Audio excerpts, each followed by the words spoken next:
Welcome to Konkon's Cantina. Grab a drink, sit back, and relax.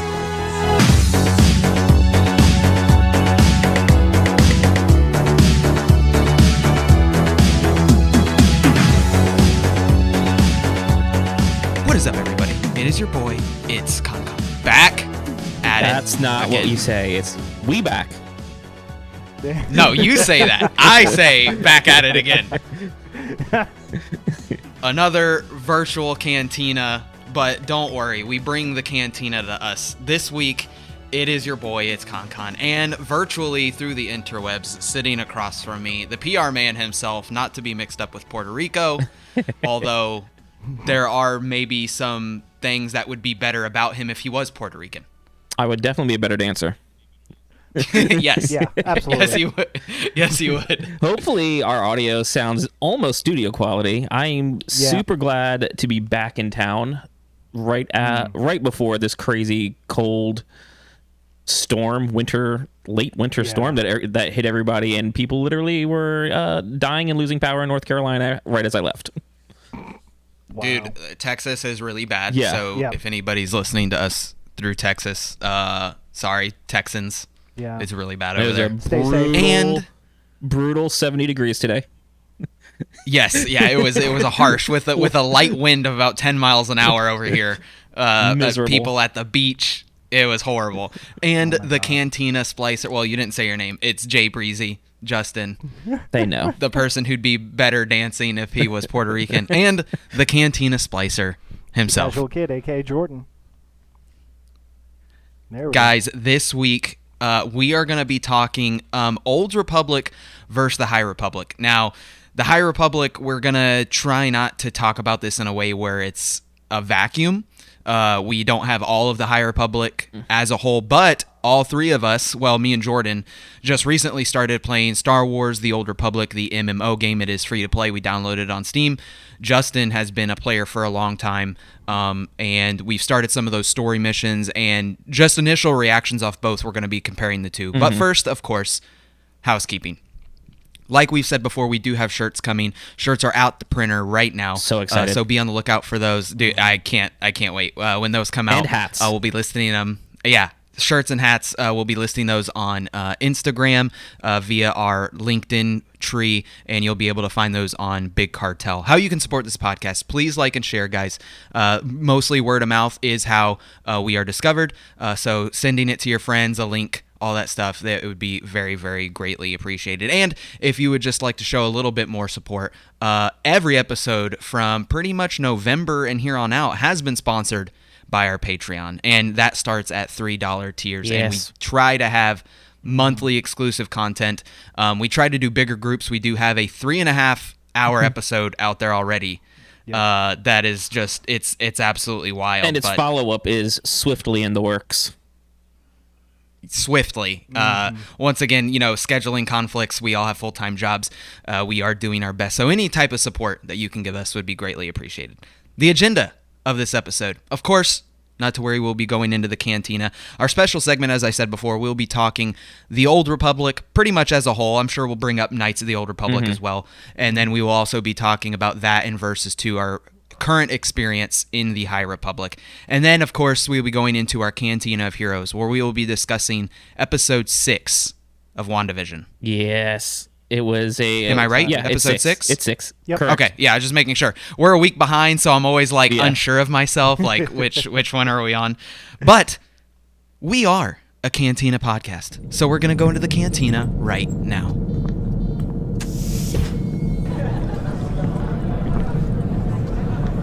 Welcome to Konkon's Cantina. What are you having?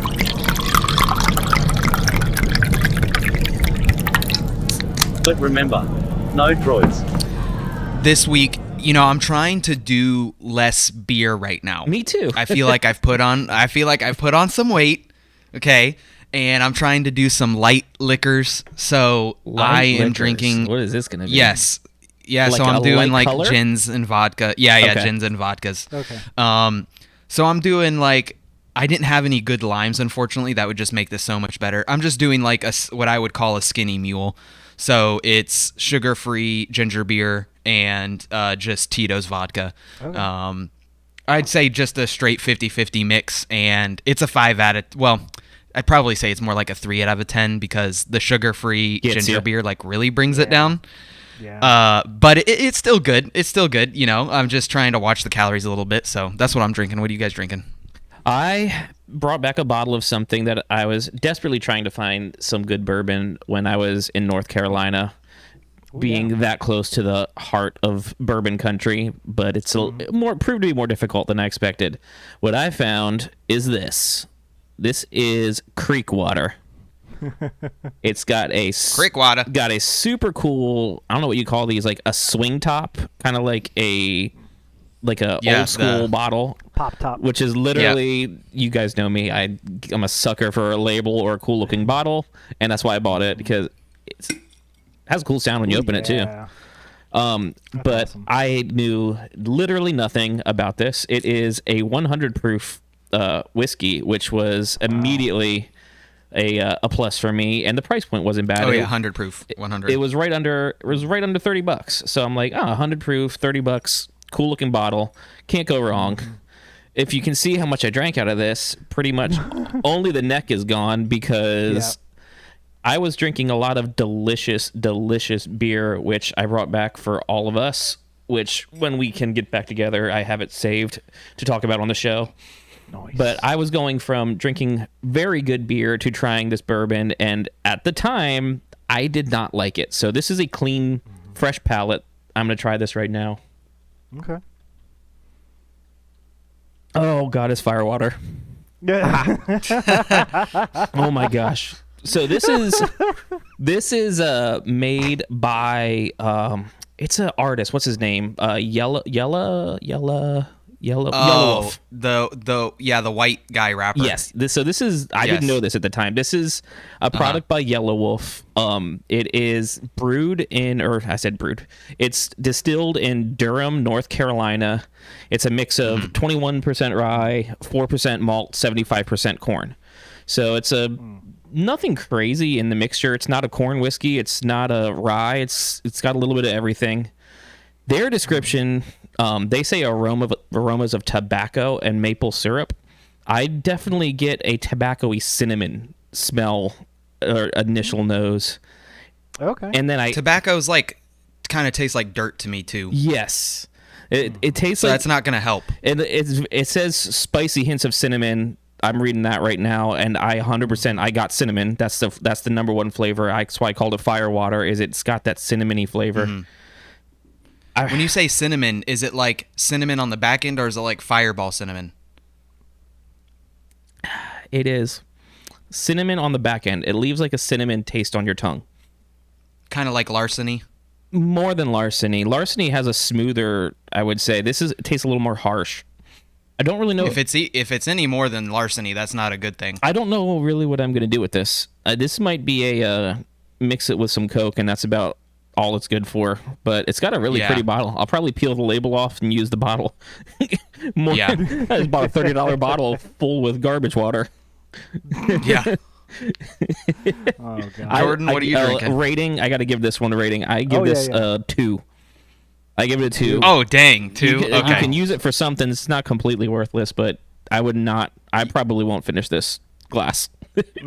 Oh, gosh. All right. Well, it looks like I'm going to be the one drinking the good stuff today. What I have here is from Bentwater Brewing Co. This is their Double Thunder Funk Double IPA. That sounds delicious. See the can here. Oh, I love the art. Oh, dude, that can is sick. Yeah. Literally, going through Total Wine recently, and saw the can, and Monica pointed it out, and she's like, "You have to get this." And she's like, "You specifically, you have to get this for the next time you're on the podcast." You got to peel one of those. Yeah, peel that label off. That can is sick. That's a sticker worthy. I'll save each of you a can. Yes. But yeah, it's Bentwater Brewing out of Lynn, Massachusetts. The ABV on this is 9.2. And man, it's really smooth for a double IPA. This is one of the smoothest I've had. Now, apparently, what they decided to do is that Bentwater has a normal IPA, which is they call their Thunderfunk.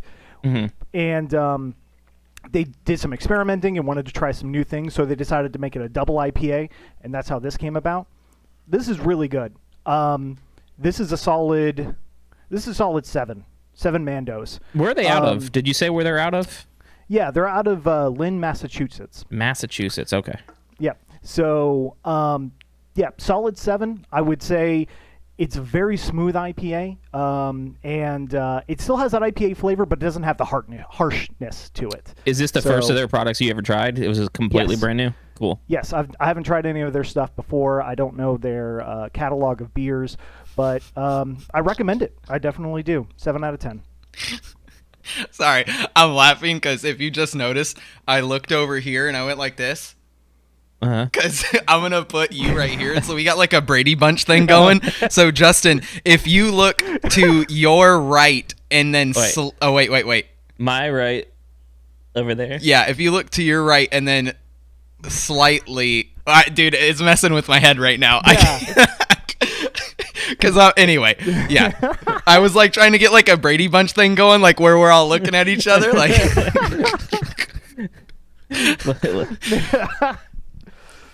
Guys, you may not have known.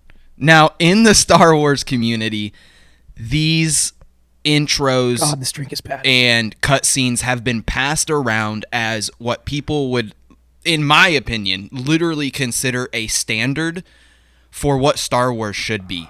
Yes. When you see these intros and these cutscenes for the Old Republic, yes, the Old Republic, there's some questions, right? There's some questions on however you feel about the prequel, and there's explanations about Rey not having training and the style of how they fight and whatnot. And then we get new Star Wars with the High Republic, which, granted, we don't have a lot of visual stuff with the High Republic. We have two comics, I believe, that have been released. We have a young adult novel, and we have the 2 first novels that have been that have been released. So first, let's just talk about the Old Republic. Once again, this is Star Wars: The Old Republic. It came out in 2011. It is an MMO RPG-based game in the Star Wars universe, developed by BioWare. BioWare has an amazing track record with games. Oh yeah, tons and tons of games. The game was announced in October 21st in 2008, and when it was announced, we got that very first cinematic where we get introduced to Darth Malgus for the first time.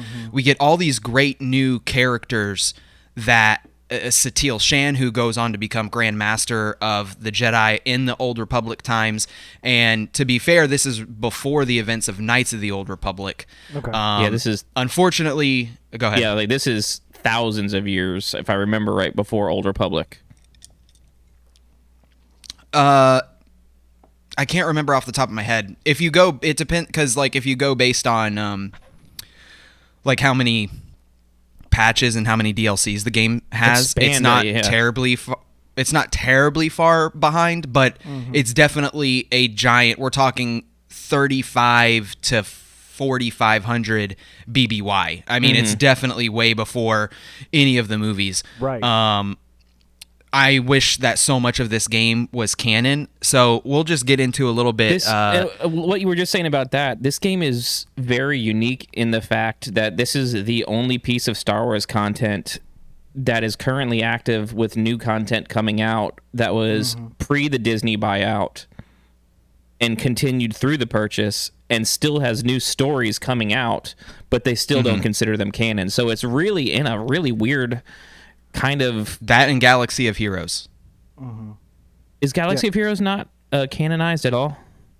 No, dude. There's Jedi Knight Revan. Oh yeah, I there's guess so that is much right. non-canon. Yeah, that's right. There's a lot of non-canon in that game. But they're these are two games in a really weird spot to be new Star Wars content that's not canon. And it's crazy. Oh, go ahead, Jordan. So just a quick correction. I had to look this up. According to the wiki on the Old Republic, the game actually takes place 300 years after the events of Knights of the Old Republic. So this is technically afterwards. Sorry. So thousands. It's weird that you thousands get of years before the Star Wars we know, but a couple hundred years after Revan and all that stuff. Yep. I got mixed up because the way that they released Revan in this game, which we obviously know Revan from the Knights of the Old Republic, right? It was just weird. Real quick, let's just round table Knights of the Old Republic. Now, this was the Xbox release. It came out in 2 games. Star Wars fans have been clamoring for these games to be revisited, new graphics, all that sort of thing. A third one, possibly. I visited. Yeah. Yeah, a third one, something. I mean, this could arguably be the third one, and I guess we should start this out. This game is on PC, so you have to have Steam. The qualifications are not very high. I mean, if you have a work laptop, you could probably play this game, to be honest. Yeah. And it is free to play, and each class and character has their own storyline. Yeah, 8 unique so stories. you can. Yeah, you don't have to treat this like a World of Warcraft, a Elder Scrolls Online. You can treat this as purely downloading this for the Star Wars, the Star Wars game. But so Knights of the Old Republic, my experience with that was Xbox when it came out. I played it. I loved it. I was actually a little bit younger at the time, and I couldn't get past Malik. I guess spoiler alerts for Knights of the Old Republic. My goodness, if you haven't played that game. I couldn't get past Malik. I put the game down, revisited it. The game recently, 6 years ago, came out on iPad. Yeah, when it came out on iPad, iOS. I was ecstatic. It was amazing. Dude, I repurchased it on iPad, and it's still something that I visit whenever I'm traveling. I take the iPad out, load up my game. I have my save files. Absolutely loved it. Loved the second one. I like the first one better than the second one. Yeah, you guys take it away. How did you feel with Knights of the Old I agree Republic? with you 100%. Darth Treya was not as interesting as the whole story with Revan and Malik and everything that goes on. I don't want to dive too deep into that because I think we are planning on eventually doing a full Knights of the Old Republic episode. Oh, yeah, for sure. Like the same thing. I remember the day the game came out. I remember my obsession running across Tatooine, like with my first lightsaber, trying to before you're using vibro swords.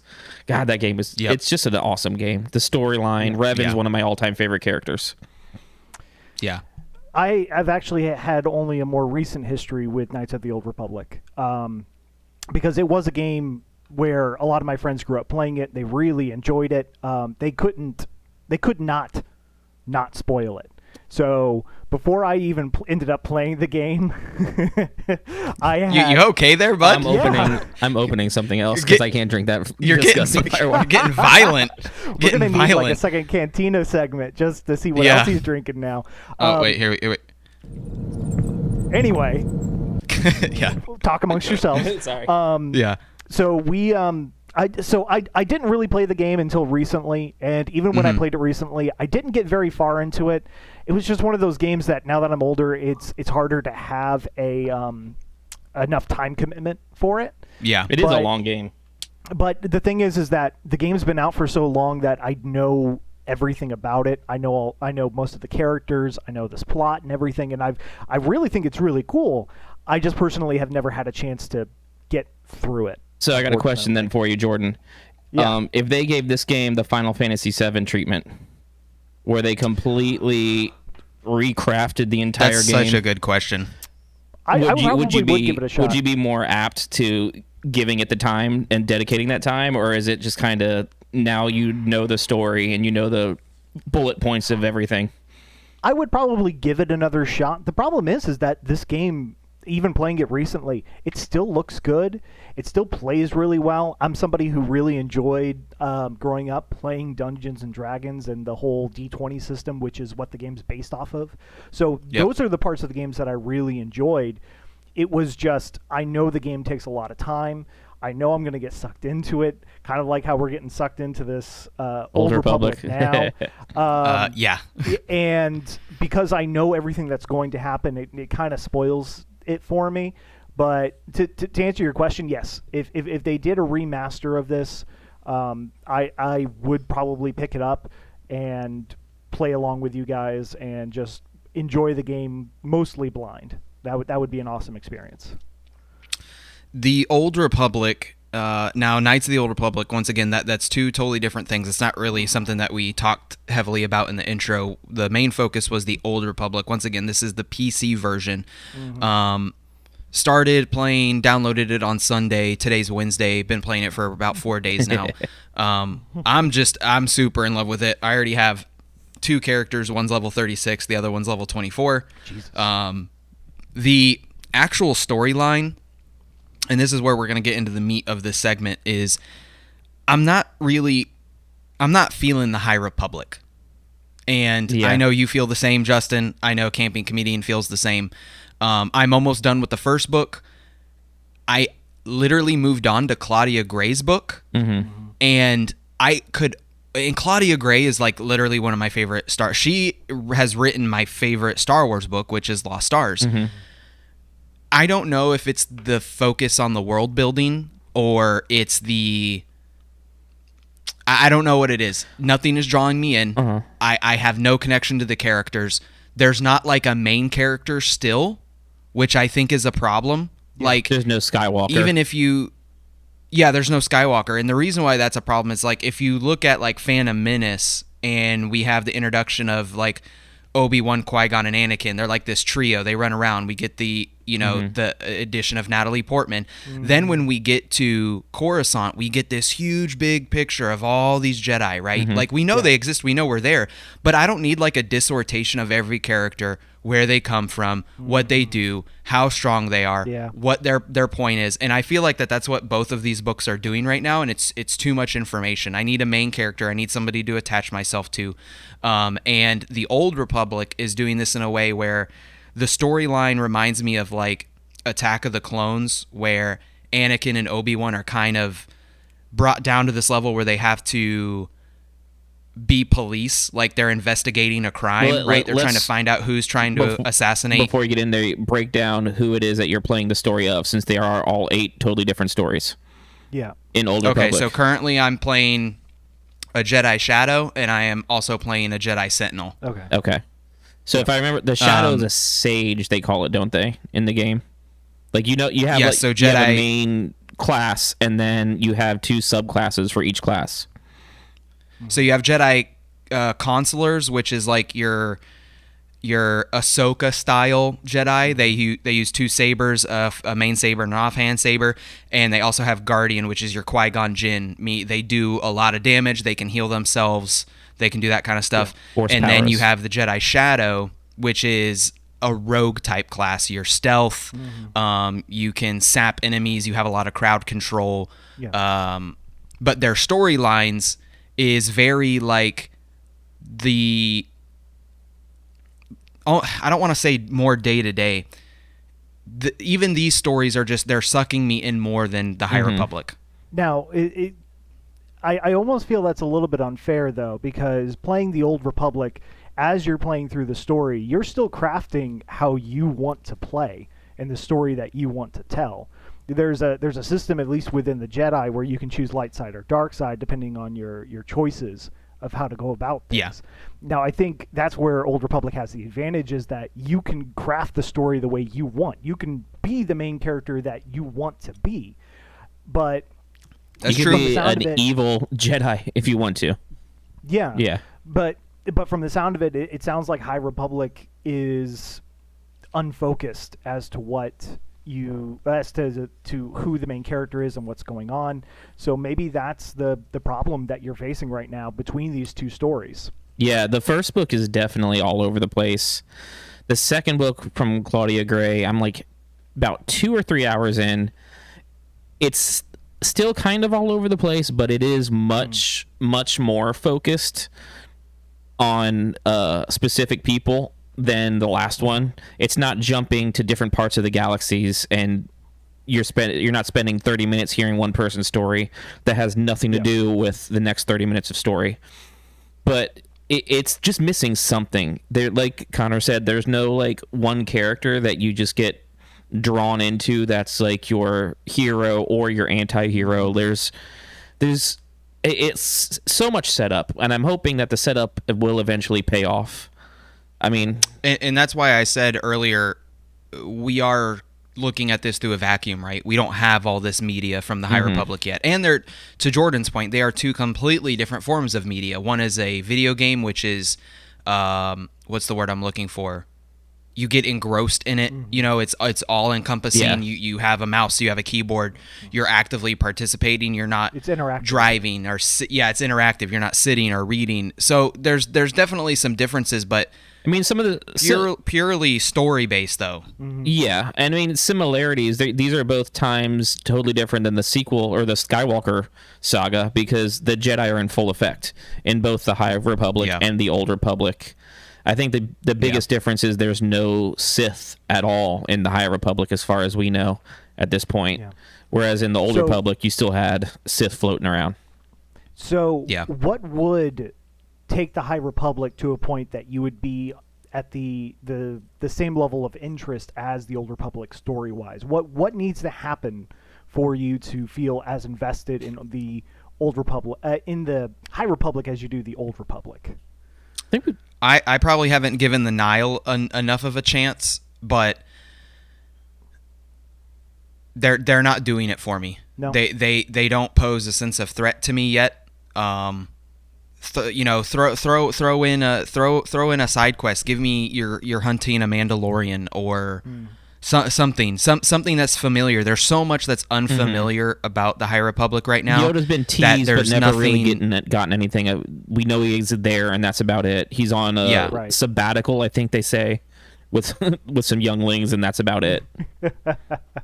Yeah, I think. So for me, it's unfamiliarity. Yeah, and you're kind of saying you want more of a bad guy that you can fall in love with or love-hate relationship. I want some type of main protagonist. Like, I don't know if it needs to be one person or like a core group of like a team. Just something that I can follow through and get attached to. Because right now there's no attachment to any characters yet for me. Yeah. No, I'd agree. I can see that. And Jordan, you haven't started reading any High Republic yet. I'm a very slow reader, so I'm reading through Thrawn still. And can't go wrong there. I have not gotten to High Republic. Probably just going to invest in the audiobook for it and do it. Listen to it while I'm working. But no, I haven't gotten into it. And you guys is shining reviews of these books really are pushing me to go get them immediately. Well, and I mean, it's still going to be a time where we have so much coming from, we have so much media coming from High Republic. Mm-hmm. There's good. I didn't have this written in the news, but it's dawning on me now. There's all this news about Ryan Johnson's trilogy still being a go. Biggest troll post ever for so many people. Oh my gosh, so many. It's almost like I heard 1,000 fanboys cry out in the fandom when they heard that his trilogy was still on. The fact that he's still having a trilogy, I don't think that they give him the creative freedom to completely make something anew. I still think that they're going to give him some guidelines, and this guideline might be you have to make this trilogy in the era of the High Republic. Which I'm fine for. I mean, if I can fall in love with it, I'm all for it. And I have high hopes for the comic line because I would think the comic line is going to be more focused on somebody specific. Yeah. And I mean, I don't know. I think I've only heard of one person that finished this Claudia Gray book, or two people. One person raved about it, and the second person was meh about it. I'm just hoping by the time I finish it. So far, it is kind of following one. I call it one specific person. It is a group of people, but it is a Padawan, so that's always a fun story. And it's the Padawan of one of the masters that is in the first book, but she only refers to her Padawan. You never actually get to meet him. So there is a cool little correlation. Maybe this book is going to draw me in, and maybe this Padawan ends up being like maybe the Luke Skywalker or something that just you can attach to. We need to get a hold of the High Republic comics because I know that the first one is out for sure. That came out on January the 6th. Mm-hmm. I would imagine a second issue came out on February the 6th. And then I know for a fact that the third issue cover has already been released, and we're getting our introduction to Yoda in the High Republic in the third comic. Mm-hmm. All three of those could be out by now. I'm not sure. I don't usually have like the tangible comics themselves. Right. I usually either get them via explanations on YouTube or whatever the case may be. I don't usually have the tangible ones, but it is out there. And once again, looking at this and viewing at this via a vacuum, we do need to visit the comics, because the comics might be what make us fall in love with the High Republic for now. Yeah, the comics or a game. I don't know if they haven't announced a game yet, but maybe just giving us a Knights of the Old Republic or the Old Republic game set in the High Republic. There's huge talks about a new Star Wars game coming out. Yeah, and they said it's supposed to be open world and game changing or genre changing. I saw a quote today. Yeah, that came out about it. Maybe that'll be what draws us in. Maybe it literally needed just what the Old Republic needed, which was a game to sink its talons into you. Yep. Darth Talon. See what I did there? Guys, join our Discord. Join our Discord, and there we do have some Old Republic talk going. That's where we're also using the voice channels as we are playing the Old Republic. Once again, the game is free to play. You can download it. Also, try not to give too many High Republic spoilers. I'm sure at some point, once more of at least the novel trilogy as a whole is out, we will be revisiting it. It's not like we're getting new news on the High Republic every single day, but now I think would be a great time. Before we move go on, ahead. worth reminding everybody, this does not require a gaming rig. This could be a standard laptop, and you can join in and play this game and get through these stories, because this is a game that came out nearly a decade ago. So make sure that you check out our LinkTree link below so that you can get to our Discord, join us, and let's all play some Old Republic together. Sounds like fun. It is at this point in the show we are going to be going into our Cantina of Heroes.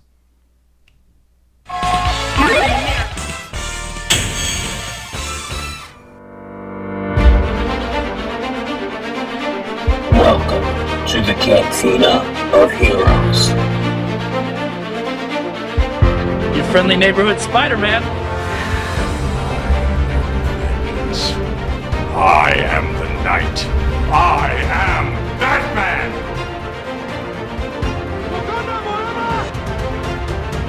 Truth is, I am Iron Man. Let the good times roll! I love the ending. So long. Need to add some more clips into that. Yeah, let's just longest bumper in podcast history. Like, real quick before we get into this, hey Justin, what are you drinking now that you're not drinking the fire water? I am drinking a delicious quarter cut bourbon barrel aged Cabernet. It is absolutely delicious. Quick Mando score. What would you give it? Ooh, I would give this a solid. Man, this is a go-to. The price is really good too. I'll show you this on camera. Wow, this is a solid 10. For a bourbon barrel. Wow. 10. See, for the specific, for a bourbon barrel wine and the price point that it is, this is perfect. As a drink in a whole, I mean, Mando's aren't going to go for a red wine that much, so I can't give it like a high rating on our Mando score. It would probably sit around a 6. But on a wine score, I prefer to like some wine on some evenings when I want to relax. This has got some bourbon barreled tastiness mixed in. This is perfect for me. Justina's. It is what it is. Justina's Night of Wine. Justina's Cantina. Justina's Night of One right here. How much are you guys enjoying WandaVision? On a scale of 1 to 10, I'm at a solid 8. I'm at a I'm at a 9. Like, I'm chomping at the bit every week. 9, absolutely a 9. Let us know in the YouTube comments what your rating is, but definitely a 9. Definitely a 9. This week was interesting. Last week, we got the huge reveal of Quicksilver. That was last week, right? Yeah, I'm so tripped up right now. That was the episode that I was out of town for that you guys recorded, because I ranted. Okay, I'm in my own multiverse. I ranted right now. about it. We were right. I told you so. Multiverse. Justin was right again. Okay. And it didn't get. It was a horrible signal and didn't get used. Yeah, sorry. We couldn't. It was not good. So this title of this episode is an all-new Halloween spooktacular, which already on its own sounds kind of like an over-the-top thing, which is definitely like something like Marvel Comics would use. Marvel is popular. Yeah. Go ahead. Yeah, like just the all new thing. It's very like an all new Amazing Spider-Man, an all-new X-Men. Like, they love throwing that tagline on stuff to build hype. Well, what I was thinking honestly is that sounded more like the beginning of a commercial, an all-new spooktacular episode of WandaVision. Yeah. You know, just building more on the campiness of, you know, television. Of course, as we have had episode after episode, the beginning of each episode has a sitcom influence for the decade after the next. We have finally reached to the 90s. 2000s. Which, when we gave our 2000s, so they skipped the 90s. Sounds like it. Yeah. Did Malcolm in the Middle come out in 2000s? Yeah, Malcolm in the Middle came out like in January of 2000. Yeah, you're correct. Yeah, you're correct. So this intro, immediately, me and Natasha are watching it on the couch. I'm like, Malcolm in the Middle. This is Malcolm in the Middle. I used to watch Malcolm in the Middle when I got home from school every single day. This is a sitcom, for whatever reason, is so underrated. Like, I could do a whole episode about Malcolm in the Middle. I mean, the show is so good, and to see so much about this show, we even had Tommy break the fourth wall, just like Frankie Muniz used to do in the Malcolm in the Middle. He would just deadpan look at the camera. He's talking to you. He's telling you what's going on. And it was Malcolm in the Middle it was on any amazing. streaming service, because I could really go for rewatching that. It's been a minute. I'll look it up. And like, while you were talking, I was thinking more that there could be some crossover, because some of this definitely felt more 90s. So I don't know if this was technically a 90s or a 2000s episode. I just know I base it off of Malcolm in the Middle came out in the very January of 2000. But some of the rest of this episode definitely felt a little more 90s than 2000s. Mm-hmm.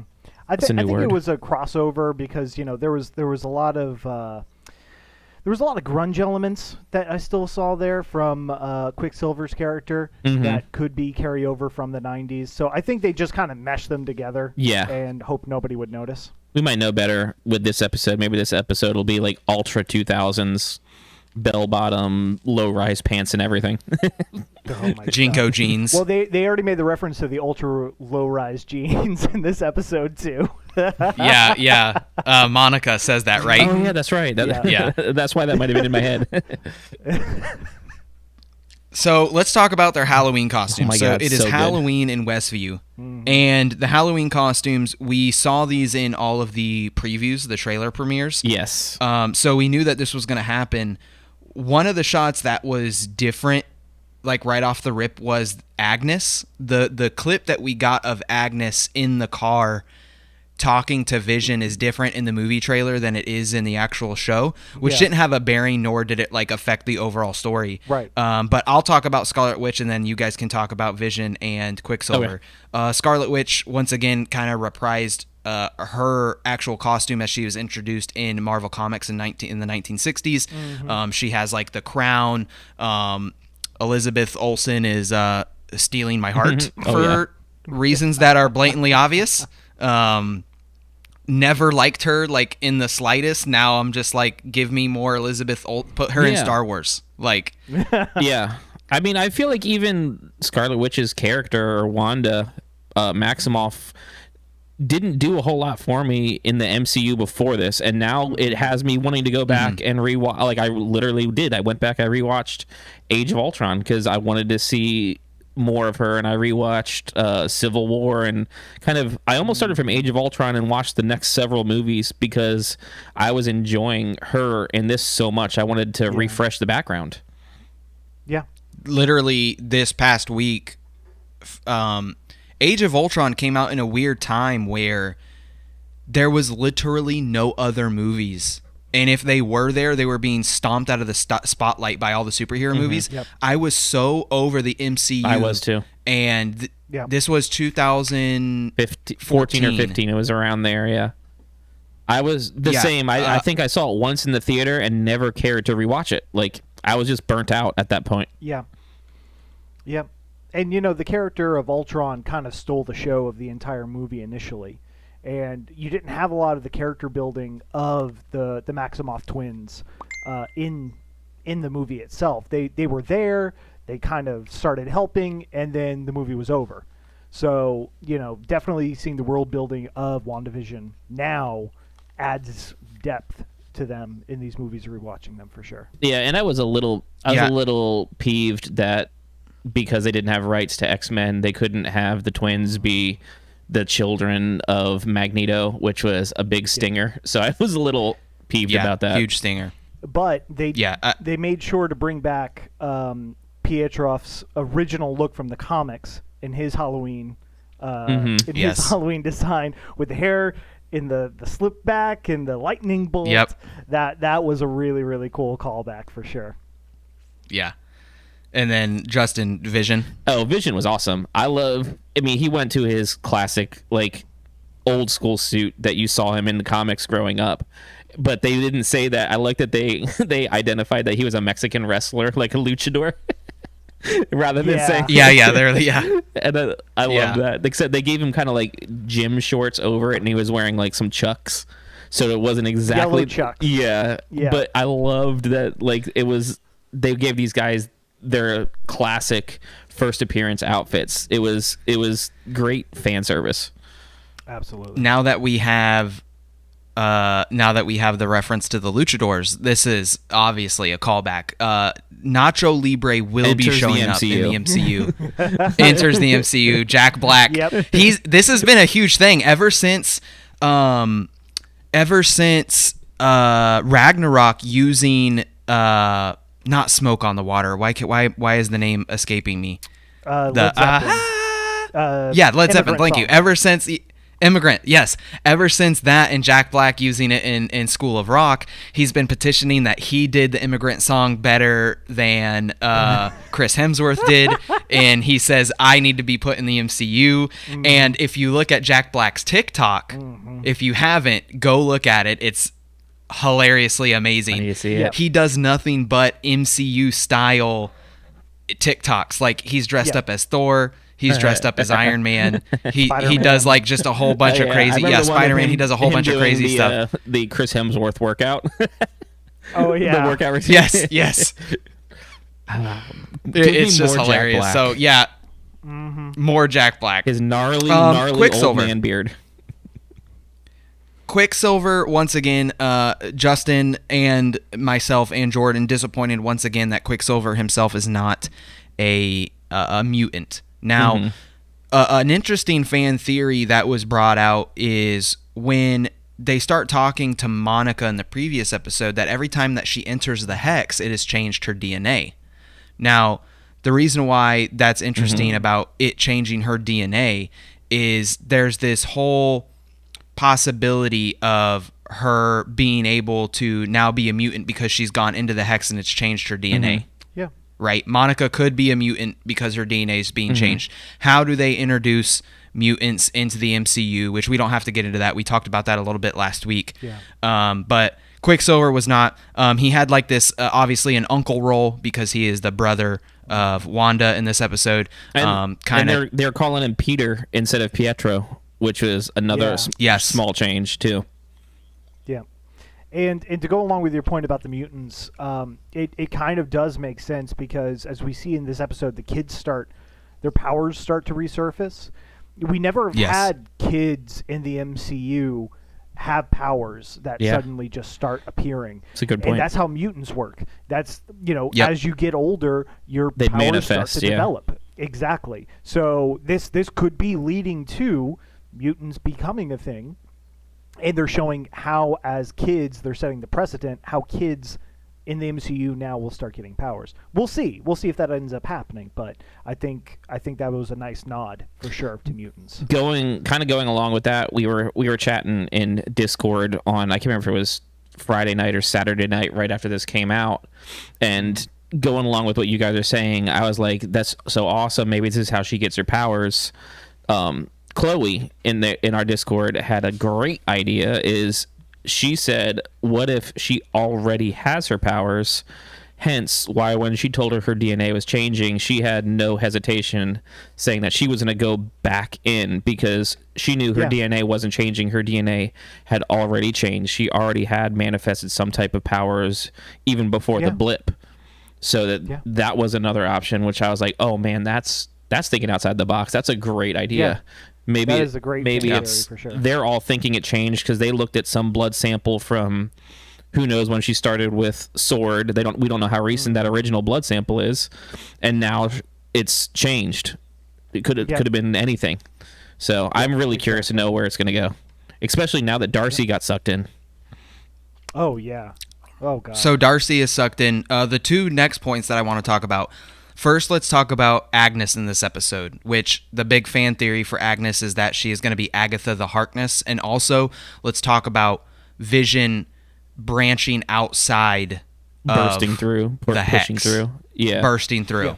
So Agnes first. Once again, fans have speculated for a long time that Agnes could be Agatha Harkness, which is also Catherine Haynes' Agnes, and she could actually be a very powerful witch in disguise, right? Which is a villain of not only Doctor Strange, but also Wanda herself. And how did this episode cater to that theory? Did you think that this has squashed it because she kind of is visiting this place where, she's talking to Vision and she's not in control? Because we kind of had this idea that she would also be in control, and now it's I think it's abundantly clear that she's not in control. I'm going to agree. I don't think she's in control, but I think this would be a good origin story for her becoming Agatha. She gets a little butthurt about the whole situation. Well, you see her legitimately going crazy, and I know it's she's in a witch's costume and she does the cackle and everything. She's got the brooch on every episode too. Right. But we are talking about, and this goes back to an earlier point, if this is where mutants all start, this could explain how she ends up getting powers. She went insane because of Westview, and this could end up being the trigger that does create that character. That's honestly where I'm starting to lean towards, is that she's not in control of what's going on, but she will become a threat after the show is over at some point. I think part of the discussion that people get confused is we've had multiple scenes where she's kind of breaking that fourth wall, not under the influence, like the whole scene with the neighbor when he was hedge trimming through the concrete block wall, and Vision, it seems like she's in on the joke. Yeah, at that point, Vision is realizing something's wrong, and I can't remember if he was saying it or she was saying, like, don't tell him, or you can't say. Like, they knew something. Agnes was telling the neighbor not to tell Vision. Yeah, so she was like, shh, stuff like that kind of makes you wonder, like, is she under the control? Is she manipulating something? Is she breaking through for moments? Like, what's going on? There's something weird going on with her. And actually, even bringing up that same neighbor cutting the hedges, that's the same one in this episode who, when, Wanda realizes that Vision lied to her, he was like, is there something I need to do? Like, he also was trying to play along or try to make something happen so that, he could progress the story, essentially. So I don't think it is something that's exclusive to Agnes in that respect, because we've also seen a couple other people break character now. And I don't know if it's that things are just losing control, or if maybe there are just a coalition of people in this group that can know what's going on and are just trying to play along to survive. Yeah, like, even we got to see, like, as Vision got away from the center, or from where Wanda was, and it turned into almost like NPCs that were just doing one motion over and over and over and over without saying. Yep. But then when you like focused on it, like, you just saw the tear start running down her eye. So, like, really, she's under control. She has no control, but she's obviously not cool with it. She's literally got a tear running down her face. It could be just something, maybe you're stronger or weaker, you can break through. Yeah.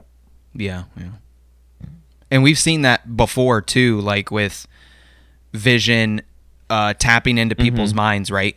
And they've vomited that information about, stop her, so more of that going, towards Wanda being the bad guy. So let's talk about Vision. Vision in this episode really starts to branch out. We kind of started heading that direction in episode 4, just like what you were talking about with the hedge trimming. And actually, I think that was episode 3. was the head. Yep. No. It was 4. No. The, It was the 3. head. It was 3. It was 3. Okay, Yeah. so really from episode 3. So now all the way to this episode, finally he's starting to branch out. He's kind of developing a thought process of his own. He's lying to Wanda. They're not on the same page, as he keeps saying every single episode. And he gets to the end. And one thing that I really liked, and this is just good storytelling, is Wanda has set this precedence for her kids not to go past Ellis Street, right? We can't go past Ellis Street because that's where the end of the hex is.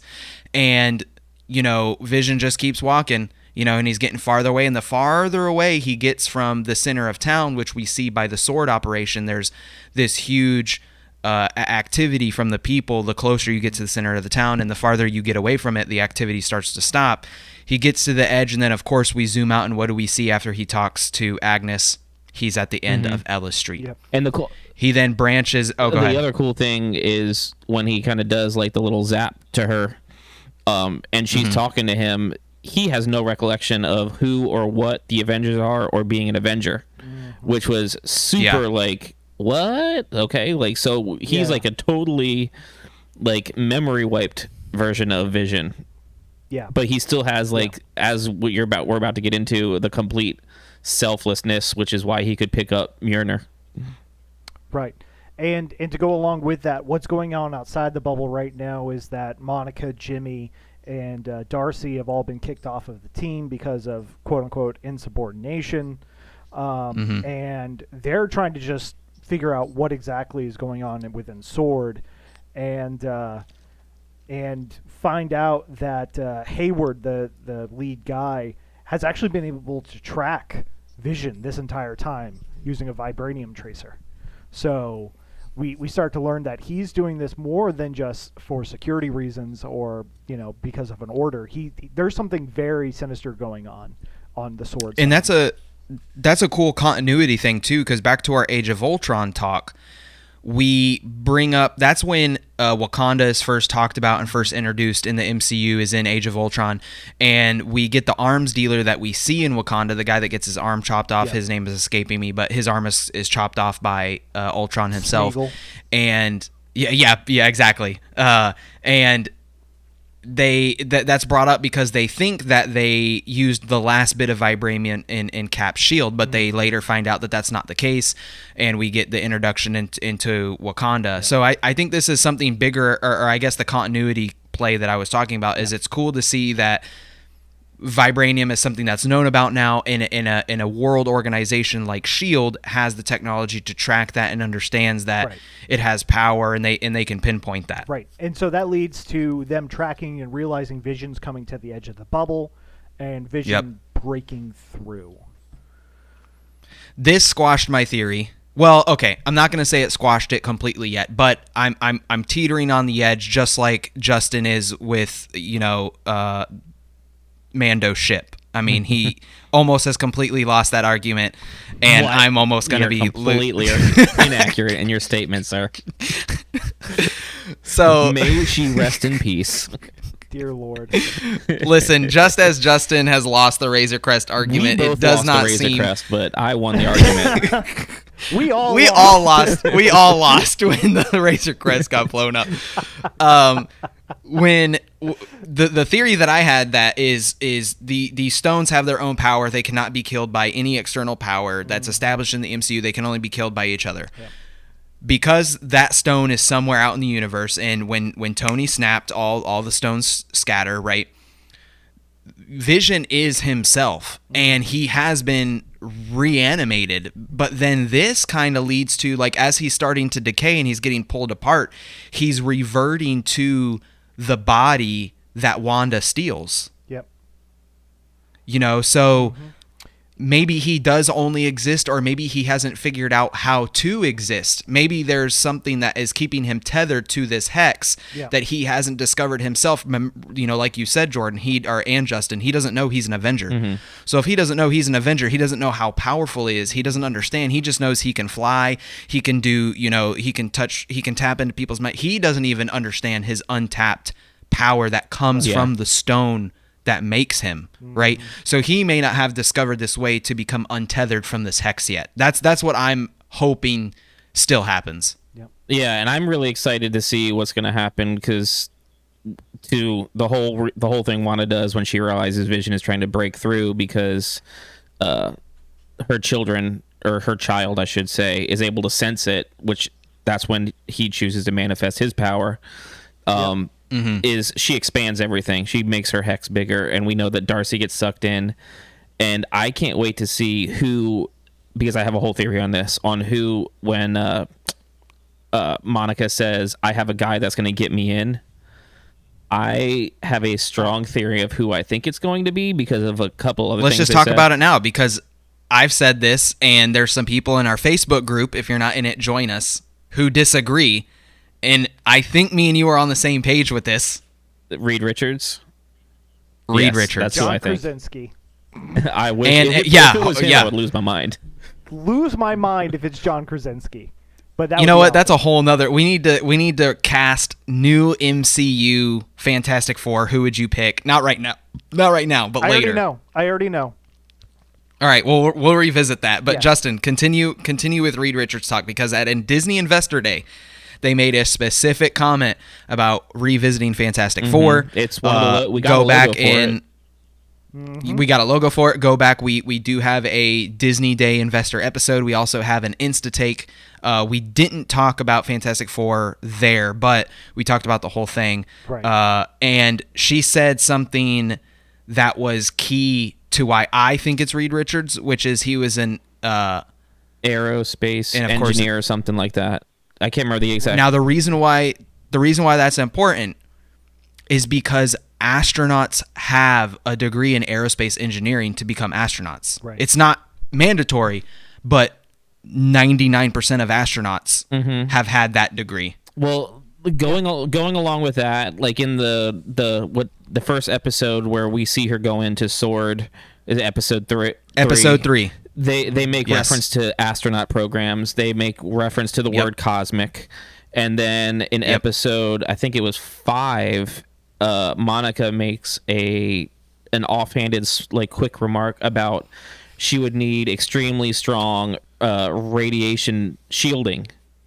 Yeah. And then we Yeah. get this. She knows. We get this Yep. episode. I mean, cosmic radiation is what literally creates the Fantastic Four. So we have astronauts. We've got the word cosmic. We've got talk about needing extremely strong radiation shielding. She's got a guy that can do all these things and can help her get back in.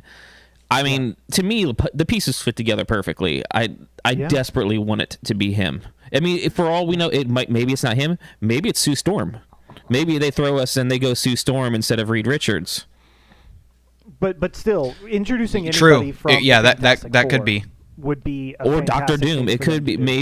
maybe Oh, Doom. yeah. What if it's Victor? Victor is still doing good at this point, and he hasn't had to turn Yep. into Doctor Doom. I mean, I just want this to be a tie-in to the Fantastic Four in some way because it would be great. Yes. Well, And Doom, I don't think Doom has had his time other than the comics. People don't understand. cool he is. Doom is Doom is a Thanos level villain. Like, it's not just the Fantastic Four. It's always been Fantastic Four with the help of Spider-Man, with the help of Wolverine. Later, it's the Fantastic Four. It's the Avengers, like Phase 3 original Avengers in the comics verse Doctor Doom. Doctor Doom is like you said, I know that's more to this isn't directly into, but that's the word that represents the scale. Doctor Doom is an enormous villain in Marvel, and he has not had his time in Marvel. He is an Avenger level Threat, villain. yeah. He's not somebody that can just be beaten by one hero. right. And this would be the perfect time to bring in the Fantastic Four and a Reed Richards because, who was the smartest man that we knew in the MCU? It was Tony Stark, and he's gone. Reed Richards was on his same level of intelligence. Oh, yeah. Now would be the time to bring in a Reed Richards and the Fantastic Four as fresh blood into this MCU. And especially with Spider-Man's relationship with the Fantastic Four, where he repeatedly joins them, almost becomes one of them, and now Peter's lost Tony. He's lost his father figure. Like, maybe he needs another one. Yeah, this is a great way to tie stuff in. Absolutely. Guys, I think that ends it. it's been a great ride. I just finished my wine so far. We've got 3 episodes left of WandaVision right now. I saw something pop up on my feed today that they said that they're all going to be an hour. The next episodes? The last 3 are going to be hour long each. If that's going to be the case, they might be their own episodes. It's going to be, hi guys, we like Star Wars, Cantina of Heroes. It's going to be hour long episodes minus 8 minutes of credits. Yeah.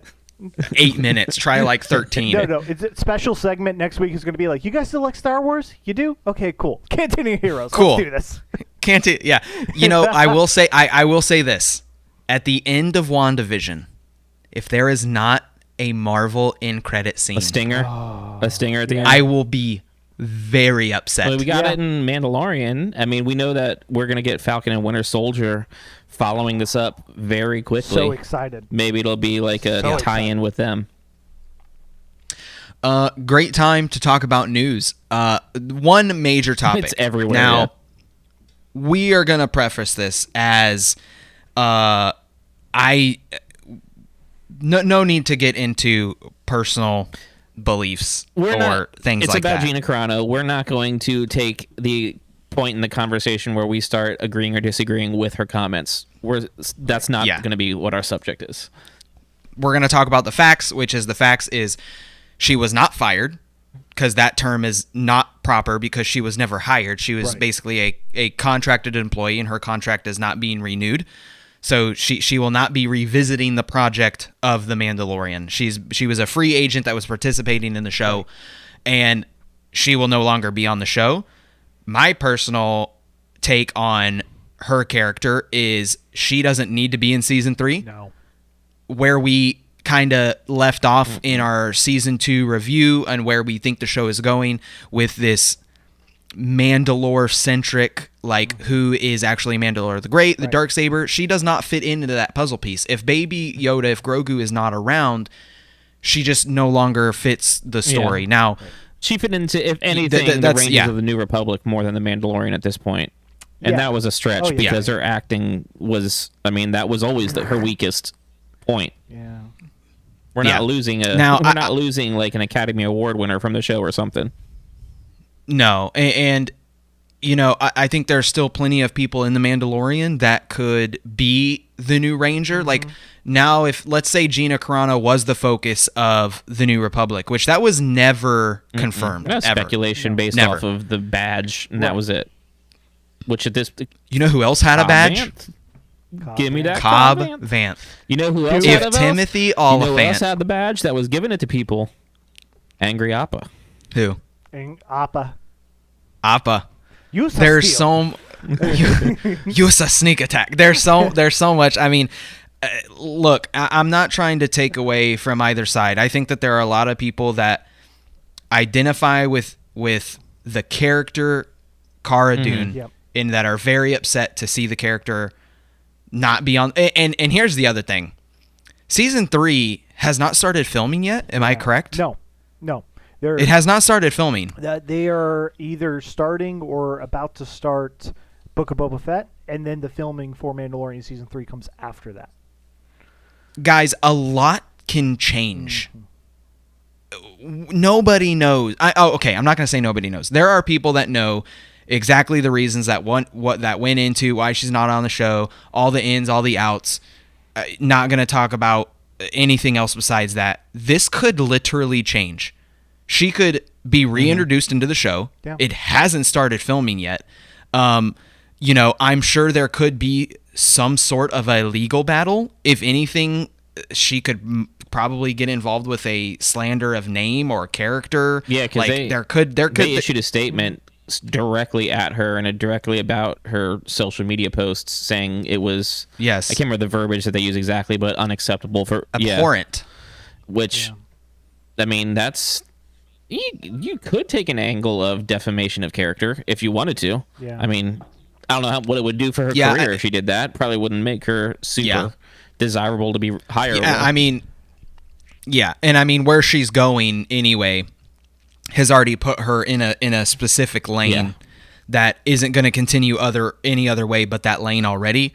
Which once again, no need to talk about that. But I mean, for me, to me this is not a loss. I think it's unfortunate the events that took place. It's unfortunate, and that's all I have to say about it. For me, it's unfortunate that, number one, people choose to always be so loud about personal opinions, and it's unfortunate that, number two, people can't separate a personal opinion from a Star Wars character. Yeah. That goes for both, right? No, it's both left and right that can just be so vocal about opinion that can ruin things. It's an unfortunate situation all the way around. Yeah. But I mean, like we've said, we're not losing Pedro Pascal from the show. It's not like this isn't Leonardo DiCaprio in one of his greatest movie acting ever. This isn't Brad Pitt in Troy. This isn't Steve Carell and Get Smart. Yeah. This isn't Adam Sandler in all his movies. Okay. This isn't an acting gym we're losing. Right. It sucks, but at the same time, it's not the end of the world either. Honestly. Yeah. Just as that arc, I feel like that character ended with the arc, and as we've stated multiple times, a big reason as to why we didn't resonate as good as we could with the season finale is the way that it ended felt like just the series finale. And with that series being the finale, that in my opinion is her character. If she never would have shown up again without all of this crazy, would have been fine. I would have never known a end difference. Of season 2, I was more excited at the turnaround and can't wait to see. Oh my gosh, why am I drawing a complete Bill Burr? To see Bill Burr again, and now he's out there. Like, I was more excited about that than Cara Dune. That left me like wanting to see more. She's kind of like, I almost feel like that whole story arc was a 2-season arc, and now it's going to be something different. It's so sad that his character built more in one episode than her entire character did in 2 seasons. That's really sad. Yeah. Guys, thank you very much for joining us this week at Konkon's Cantina. Hopefully, we had an interesting ride. Hopefully this. Go ahead. Going along with what you were just saying. Hopefully this sounds and looks good for you guys. Yeah. Yeah. So we talked about the Old Republic. Okay, we're playing that on PC right now. Once again, you can join the Discord, join the Facebook group. You can play with us there. Free to play. Yep. We talked about that in relation to the High Republic. Now, don't roast us about the High Republic, okay? We understand we're looking at this through a vacuum. We sincerely hope that it changes, but as of right now, it is not grabbing our attention right now. And then, of course, we talked about our Cantina of Heroes, and then we talked about WandaVision. That was super awesome. We have more of that coming. I was your boy. It's Konkon. And joining me through the interwebs, the PR man himself. Say it too. Kid. No, you have to say, and I was your boy, the casual kid. And I was your boy. We'll see you guys next time.